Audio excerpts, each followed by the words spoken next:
So our group was doing changes in employment structures. So to begin, Australia's just shifted away from direct employment to contracting or subcontracting. This is due to contractors being more flexible, which allows the firms that are employing them to change their staffing levels to easily suit their needs. From a worker's perspective, those who are contractors have more control over their pay and hours, but they do have to organise their own super, so like people who spray or run their own business. So for example, Australia's construction industry has the highest proportion of independent contractors, around 27%, suggesting that many builders run their own small businesses rather than working for a larger firm. Another trend to note is full-time employment is increasing and part-time is decreasing. You can attribute the decrease in part-time employment due to the casualisation of the workforce. Casualisation favours employers in the respect that they don't have to pay non-wage outcomes, and employees get the benefit of being flexible and having a higher rate of pay. It could be said that casual employment is pretty much replacing part-time jobs. Outsourcing is sort of similar to subcontracting, as it contracts out work that the firm doesn't specialise in, so it allows them to be more efficient. An example of this is the government and IT services. The government employs private firms to do all their IT work because they feel it'd be more efficient than employing their own IT workers. Changing the employment structure allows for the benefit of flexible staff members, plus not having the obligation to pay non-wage outcomes.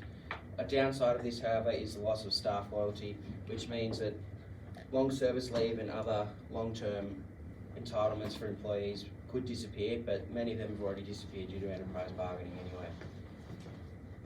So there's also changes in the employment structure within primary, secondary and tertiary employment. So primary's actually decreased due to more technology being produced for farmers, like helicopters, so they can farm a greater amount of land, pushing out any small, not so competitive farms. So we have less farmers, but they're more efficient than the ones that are there. In the secondary industry, it's also decreased because primary's decreased, and it kind of links onto that, especially because natural resources aren't going to be here forever. So some factories are going to have a decrease because there's only so much stuff you can manufacture before we run out of coal and other materials like that. Tertiary industry has increased dramatically, especially with COVID, especially with COVID in some sections, as people are finding new ways to do services, such as like HelloFresh and those type of businesses who have taken advantage of COVID. And then some sections of the tertiary industry, such as restaurants and cafes, have been heavily impacted. So it kind of depends where you sit in the tertiary industry. And also services, especially there's so many more jobs that we're going to be employed in that don't even exist at the moment, and a lot of those are service-based as people's wants change as technology changes. Yeah, so just the general shift is away from agriculture and manufacturing towards services. And 85% of Australians now live on the coast, which is a fantastic representation of urbanisation as people move away from farmland to the coast. True. Well, that's very good.